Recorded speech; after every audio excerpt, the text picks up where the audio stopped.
Oi, gente, aqui é a Sossô e hoje eu resolvi apresentar meu trabalho de história em formato de vídeo resumo, porque eu sei que tem muita gente assim como eu que tem dificuldade de aprender somente escrevendo e lendo, e o intuito do meu vídeo é aprofundar sobre o assunto de maneira que fique entendível de um jeito mais descontraído.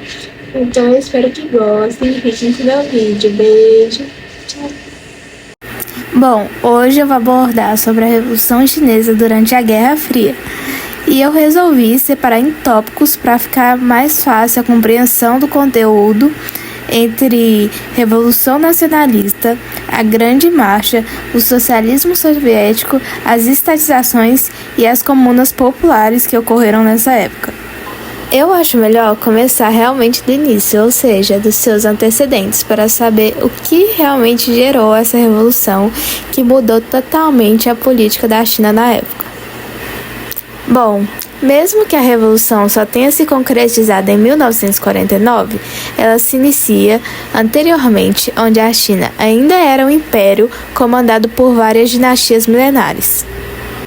Devido a essas dinastias, várias regiões da China havia dominação estrangeira, ou seja, eles eram explorados por nações europeias, principalmente pelo Reino Unido, porque o Reino Unido interferia na política e na economia chinesa, dominando assim territórios chineses com consentimento e aliança com alguma dessas dinastias. Então, devido a essa situação de dominação externa, acabou ocorrendo a Revolução Nacionalista, na qual vai buscar a concretização de uma república na China, indo contra o Império Chinês e assim derrubando a dinastia que havia na época. E depois disso tudo, a China acabou se tornando uma república nacionalista. Bom, após falar dos antecedentes da Revolução, eu vou contar onde se inicia o contexto da Revolução Chinesa Socialista. Devido a esse contexto de exploração europeia que eu já havia falado, apesar da criação de uma república, os camponeses ainda continuavam sendo explorados. E diante desse cenário de descontentamento da população, houve a criação do Partido Comunista, trazendo para perto de si esses camponeses como porta-voz da população chinesa, o que gerou uma guerra civil por muito tempo lá entre nacionalistas e comunistas. Mas, Sofia, o que é guerra civil? Bom, a definição de uma guerra civil é quando ocorre um conflito armado dentro de um país entre diferentes grupos que estão disputando o controle do governo, do território ou de outros recursos políticos, econômicos ou sociais. Nessa guerra, os comunistas buscavam uma revolução socialista e os nacionalistas queriam manter uma república, a qual não surtia efeito para a população majoritária, que eram os camponeses. E uma das ocorrências devido a isso foi o acontecimento da Longa Marcha em 1934, que foi liderada por Mao Tse-tung, que consistiu em uma longa caminhada a qual acabou trazendo apoio da população para a revolução de lado comunista. Graças a isso, em 1949, o Partido Comunista consegue tomar o poder, criando a República Democrática da China de caráter socialista. Depois da criação da República Popular da China, foi adotado o socialismo soviético. Nesse sentido, o aumento da economia era planejado pelo governo, houve a estatização do setor produtivo, o que significava que as empresas iam deixar de serem privadas, ficando assim sob concessão governamental.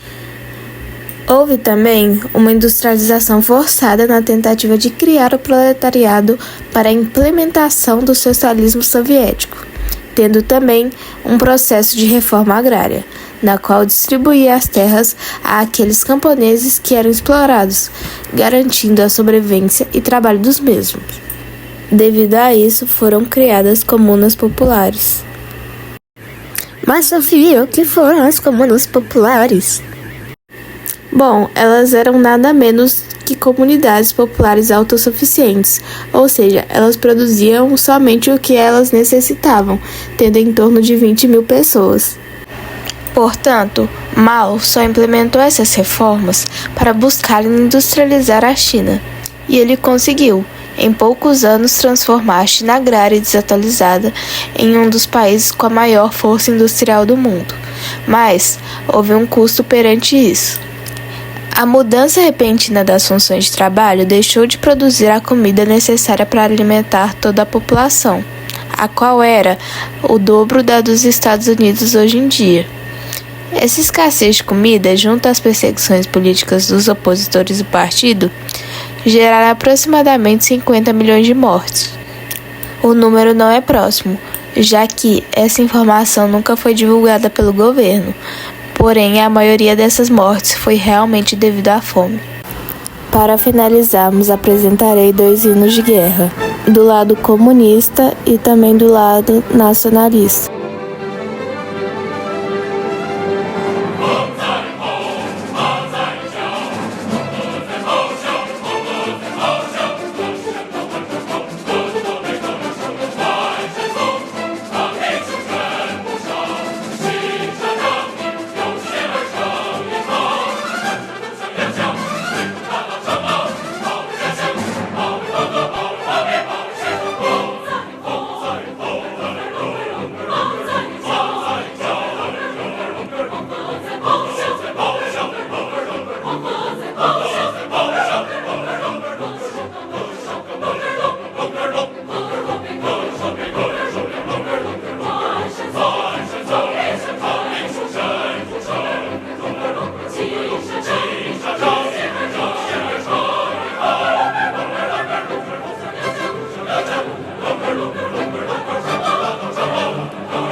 Achei importante finalizar dessa forma, pois os hinos de guerra eram utilizados para inspirar os soldados e também mostrar a ideologia que eles seguem.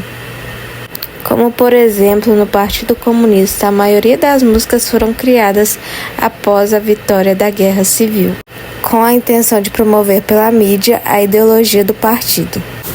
Eu tô tendo que gravar por cima porque a cabeçuda esqueceu de ligar o áudio. Mas eu espero que tenham gostado do meu trabalho e que tenha ficado de um jeito fácil de entender, porque é muita coisa. Tchau!